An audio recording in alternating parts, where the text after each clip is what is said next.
ನಿಮಗೆ ಕಿಡ್ನಿ ಸ್ಟೋನ್ಗಳ ಸಮಸ್ಯೆ ಇದೆಯಾ? ನೋವು ಅನುಭವಿಸ್ತಾ ಕೇವಲ ರಿಪೋರ್ಟ್ಗಳನ್ನ ನೋಡುವುದರಿಂದ ಪರಿಹಾರ ಸಿಗೋದಿಲ್ಲ.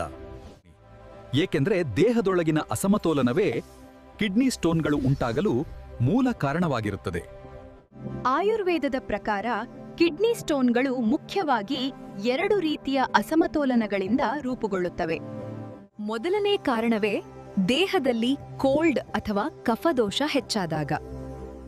ಈ ರೀತಿಯ ಜನರಲ್ಲಿ ಕಿಡ್ನಿ ಸ್ಟೋನ್ಗಳು ಹೆಚ್ಚಾದ ತಂಪಿನ ಕಾರಣದಿಂದ ರೂಪುಗೊಳ್ಳುತ್ತವೆ ಹಾಗೂ ಸಾಮಾನ್ಯವಾಗಿ ಅವು ರೌಂಡ್ ಮತ್ತು ಸ್ಮೂತ್ ಶೇಪ್ಗಳಲ್ಲಿರುತ್ತವೆ. ಕೆಲವು ಸಂದರ್ಭಗಳಲ್ಲಿ ಕಿಡ್ನಿ ಸ್ಟೋನ್ಗಳು ಕಿಡ್ನಿಯಿಂದ ಹೊರಬಂದು ಮೂತ್ರನಾಳದಲ್ಲಿ ಸಿಲುಕೊಳ್ಳಬಹುದು ಅಥವಾ ಮೂತ್ರ ವಿಸರ್ಜನೆ ಸಮಯದಲ್ಲಿ ಹೊರಬರಬಹುದು. ಇದರಿಂದ ತೀವ್ರವಾದ ನೋವನ್ನ ಅನುಭವಿಸಬೇಕಾಗುತ್ತೆ. ಇಂಥ ಸಂದರ್ಭಗಳಲ್ಲಿ ಆಹಾರದ ಪಥ್ಯ ಬಹಳ ಮುಖ್ಯ ಪಾತ್ರ ವಹಿಸುತ್ತದೆ. ಆದುದರಿಂದ ಕೋಲ್ಡ್ ಮತ್ತು ಕಫ ಹೆಚ್ಚಿಸುವ ಆಹಾರಗಳನ್ನ ತ್ಯಜಿಸಬೇಕು. ಎರಡನೇ ಸ್ಥಿತಿ ನೋಡೋದಾದ್ರೆ ದೇಹದಲ್ಲಿ ಪಿತ್ತ ಹಾಗೂ ಹೀಟ್ ಹೆಚ್ಚಾಗಿ ಯೂರಿಕ್ ಆಸಿಡ್ನ ಲೆವೆಲ್ ಹೆಚ್ಚಾಗುತ್ತದೆ.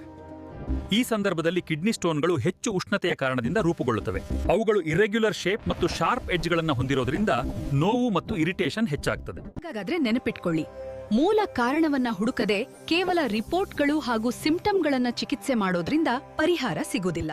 ಸರಿಯಾಗಿ ಡಯಾಗ್ನೋಸಿಸ್ ಮಾಡಿದ್ರೆ ಮಾತ್ರ ನಿಖರವಾದ ಚಿಕಿತ್ಸೆ ಮೂಲಕ ಪರಿಹಾರ ಪಡೆದುಕೊಳ್ಳಬಹುದು.